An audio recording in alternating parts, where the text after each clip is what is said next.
from Pear Tree Paper Crafts, and I'm back today with a 12x12 process video for you. I'm really excited to show you this one because it's one I've wanted to do for quite a while, but I've only recently purchased some Distress Oxides in order to be able to do this. And I myself been watching lots of process videos on YouTube to find out how to use them. So I decided that I would start with a piece of white cardstock and I would use the Distress Oxides to create a background for this layout, and it turned out so much more vibrant than I was expecting, and so happy with it. So I've got a variety of colours of Distress Oxides. I've got Citrus Twist, Mermaid Lagoon, Broken China, and one other blue, Peacock Feathers, which is the greeny blue. And what I've done is I've started at one corner with the Citrus Twist and the other corner with the Mermaid Lagoon, and then use the other colours in the middle to kind of blend them together so that there's a graduation, like an ombre effect. There's a graduated colour running across the page. I do want to look into some different blending tools, because it does take me quite a while to get this blended to a point that I'm happy with it, where it all looks kind of merged and softened and that graduated effect. I'm not happy with that yellowy colour down in the corner. It does to me look so much more like yellow than it does. It's Citrus Twist. It looks green on the packet, but it really is quite yellow on the page. So I just go over it very lightly with some of the Peacock Feathers, and that turns it to the shade of green that I'm really happy with. But I do just spend a bit of time buffing and making sure I'm really happy with that blended colour. And then I do leave it a little while to sort of dry and set. I do end up absolutely covered. My fingers are green, but I think that's part and parcel when you're doing mixed media.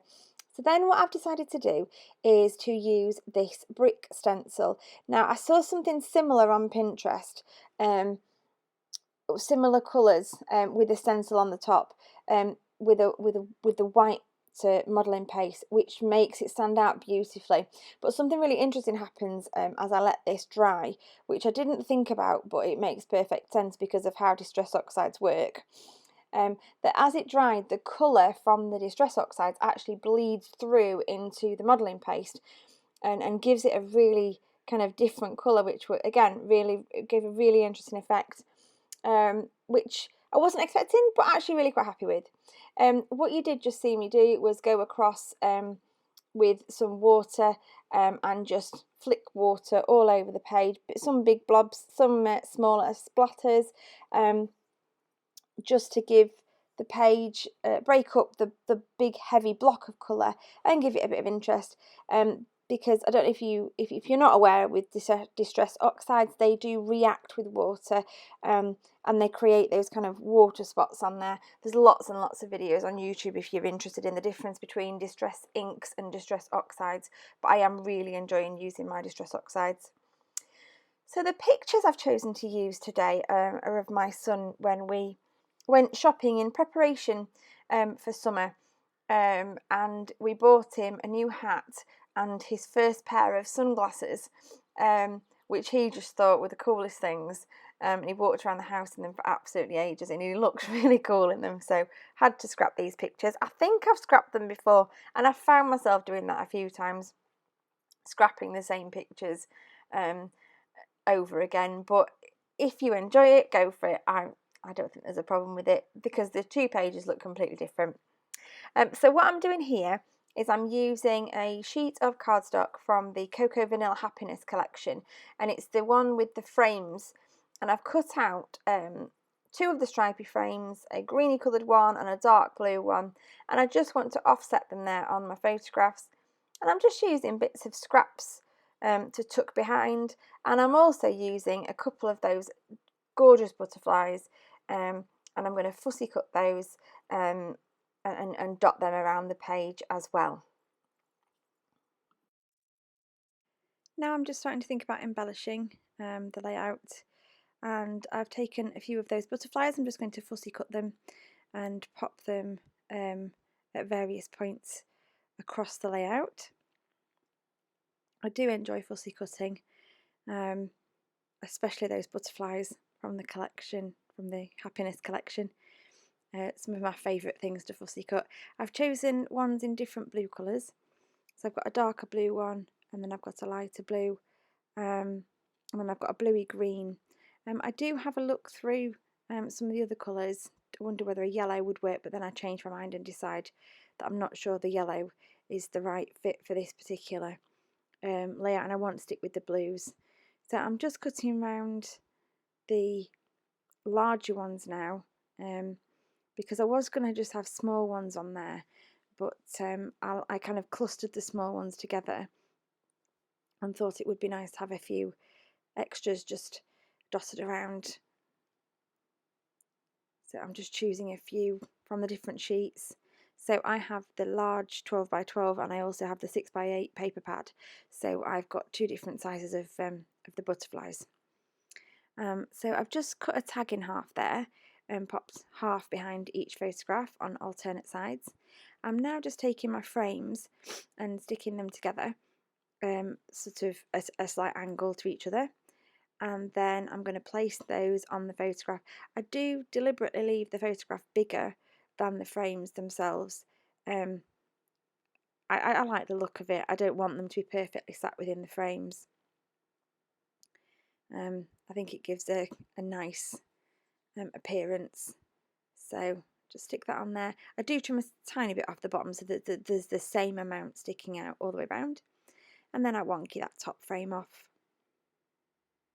I'm just sticking them down with wet glue, mainly because, well, they're too thin to use double-sided sticky tape, but also so that I can move them slightly should I need to.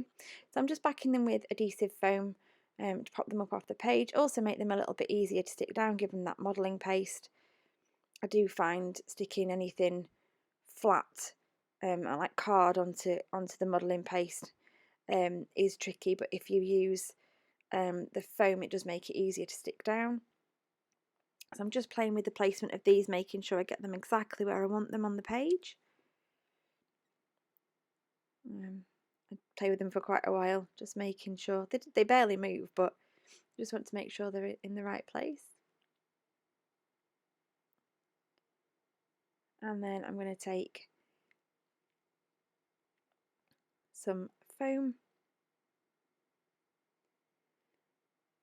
and stick these little tabs, these little labels, just behind those two sides. And then the same with that rainbowy paper. So this is they're the blue bits from the rainbowy paper that I'm just popping under, again, under alternate sides. Just to have that little bit of extra interest sticking out from behind the photograph. I'm now going to stick that perspective down. That's from Bramble Fox. I'm just going to put my little paperweight on it, well, just to make sure it really does stick down properly. I find the glue just takes a little while to dry, the glue that I have, so that paperweight just really helps. And then I've got a little arrow there. I and ah about that arrow and then decide not to pop it on. Then I do find these clear acetate tabs and things from Heidi Swap, and I do decide to just pop a little heart in there between the two photos. And now I'm just looking through my Cocoa Vanilla sticker sheets, and I'm going to put some of those words on the bottom part of those frames. I do use words from the different collections. I also find a little blue heart that I want to pop on to the corner of that photograph, and a little tab just to stick under that one. Although I'm not sure I leave it there. I can't remember. Maybe that comes off, maybe it stays.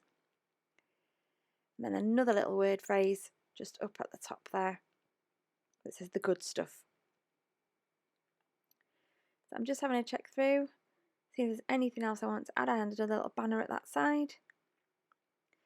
And then because it's blue and I've got a huge tub of blue sequins, I decided to add some blue sequins, just 3 clusters of 3, all varying shades of blue. And then the last thing I'm going to do is use some of my Cosmic Shimmers metallic watercolours to do some golden splatters And that's it for my layout. I do add some white splatters, I believe, as well when I've finished recording. Thanks for watching. Here come some close-ups.